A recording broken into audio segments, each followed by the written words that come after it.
There's an old book called A Tale of Two Cities, and it tells a story about basically two kinds of people, the haves and the have-nots, and how two different classes of people can be experiencing a very different reality in the same time period. And it seems like that's happening in America right now. There's a recent article in Fortune.com titled, "Workers won't accept less than $81,000 for a new role right now, despite fearing they'll be jobless soon." That sounds like a pretty confident group of haves. I'll read the article for you. Workers are increasingly anxious about losing their jobs as executives threaten to replace them with AI, according to a Federal Reserve Bank of New York survey. But that still won't entice job hunters to lower their salary expectations for a new role. Every 4 months, the New York Fed asks about 1,000 people about their job situation and outlook, and the share of people who think they're likely to be unemployed in the next 4 months has reached a record high. At least people are aware of this and admitting that they may be jobless soon. The July survey found that 4.4% of respondents expect to lose their jobs in the near future. To put that into context, the only other time it's ever hit 4% was when the pandemic struck in March of 2020. It comes as workers are increasingly facing threats to their livelihood because of AI and economic uncertainty, or as Korn Ferry put it in a recent report, the perfect storm for mass unemployment. And with some of the recent job layoffs that we've seen in the past couple weeks, these fears are becoming reality. Just last week, tech giant Cisco laid off thousands of workers as it announced it was going to invest more in AI instead. At the same time, employers aren't hiring or backfilling roles, regardless of whether they'll be impacted by emerging technology, because they're waiting to see if the economy picks back up. A report from the Labor Department indicated that the U.S. economy added around 61,000 fewer jobs than expected. And are we really surprised that the government oversold and underdelivered on the jobs outlook? Not really. Workers still holding on to their pay expectations. But despite fears that they may be jobless soon, today's job seekers won't accept less than $81,147. That's a very specific number, up by almost $20,000 since March 2020. With inflation, I can understand the increase.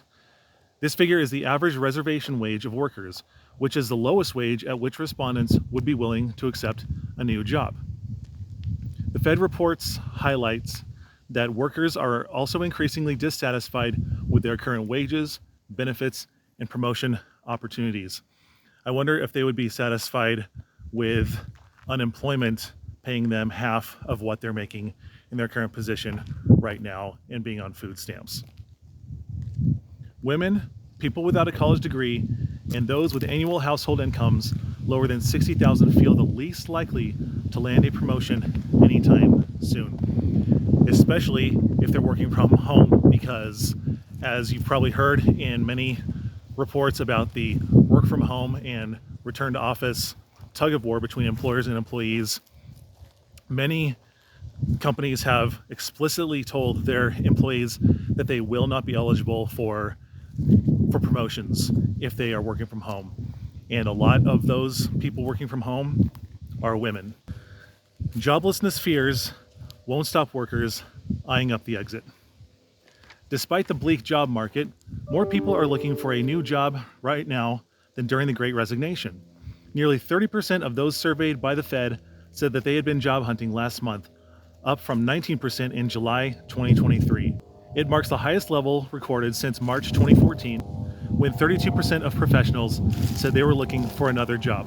In comparison, in the spring of 2021, when a record 4 million American workers quit their jobs, just over 20% of people the Fed surveyed were searching for new pastures. What's more, the rate of those transitioning to a new employer has hit the highest level ever at 7.1%. Again, during the Great Resignation, fewer than 5% of people reported that they were enrolling with a new company. And looking at these figures, we can infer that the macroeconomics are far worse now than they were 3 years ago. The data suggests that a lot of people are either unaware, naive or overconfident or in denial about the value of having employment right now. In 2008, when I was a young adult and unaware of the possibilities of being jobless during market downturns, I quit my job thinking that I could get another one right away. But it took me a full year to get another full-time job, and that was working at a deli, and I had a bachelor's degree. So for the first year of the GFC, I worked the most humble and nastiest jobs you can imagine. We're talking micro level dirty jobs. I cleaned out repossessed homes for just a few weeks. And these were homes that banks had hired the company I worked for to go in and clean out because the homes had been repossessed. And these things were nasty. We were talking animal feces, dead rodents. It was absolutely disgusting. I had to wear a full body suit, a mask. It was terrible. It was a character building experience, to say the least. It gave me an appreciation for pretty much any other kind of job. So I can definitely rest easy knowing that any other job I have from here out will probably not be as terrible as that one. The point being is that you don't always land on your feet right away. Sometimes it takes time to recover from losing a job or not being able to get one right away because the labor market is so disfavorable to employees. And in another video, I told you that it most recently took me 92 days to find a job after being laid off from my previous one in February. And I do feel for those people without any savings or technical skills that give them the competitive edge, because not having at least one of these is a recipe for a disaster. You will probably end up running out of unemployment. About a year is the threshold for that. And then you're on food stamps, you're on Medicaid. You don't want to be on COBRA because that's really expensive. So maybe the people surveyed in this report, in this article, do have those skills that make them competitive, and that's why they're not afraid to leave their current employer and have a minimum requirement of 81K. I mean, everyone has to know their value and maintain a standard. And while the survey found that only 4.4% of people fear that they'll lose their jobs, 7.1% of workers are actively job hunting. And that means that 2.7% of workers aren't satisfied with their job and think they can do better, even in an employer's market. And this is really common also, something that we heard as a result of the Great Resignation, that people were leaving their jobs during the pandemic and they thought they could do better. Well, they wanted to do better financially, absolutely, and I can't blame them for that. But they realized once they got into these new positions that the jobs were just not satisfying. They weren't in their skill set. They changed lanes to be paid more money and found out that their cars aren't geared to go that speed in that lane, to go with the analogy. And they're regretting it. A lot of people are regretting that job career change just to do it for money, because the money does not buy peace of mind. It doesn't buy happiness. And they're stressed out. They're in a new job that they weren't prepared for. They didn't have the proper training or credentials for. But in the pandemic, companies had tons of free money and they were just hiring anyone, whatever, we'll onboard you and we'll figure it out as we go. And they're not figuring it out as they go. What they're figuring out is that the employees are miserable, they're unhappy, they're not excelling, they're not performing well, and it's a bad investment for the employers who are now laying those people off. And the average state unemployment benefit is about 50% of income, so maybe these people are willing to settle for 50%, which would be $40,000. That's about 50% of 81. Okay. If they refuse anything less than that.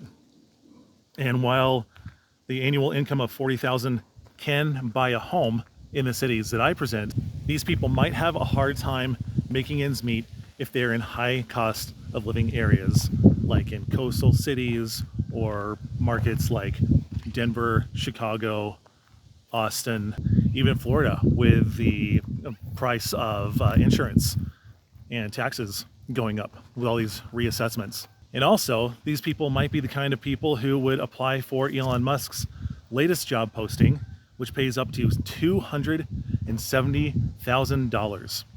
And it's remote, and he'll hire anyone in the world, but the qualifications for this job are highly specialized.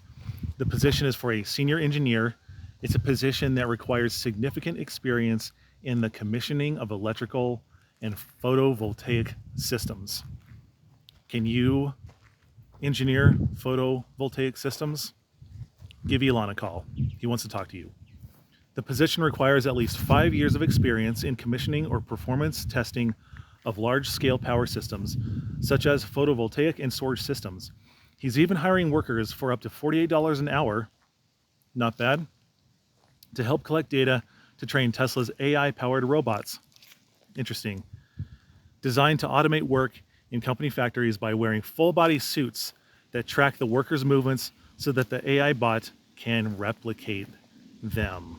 That's almost a $100K job if you want to conspire with Tesla to replace humanity.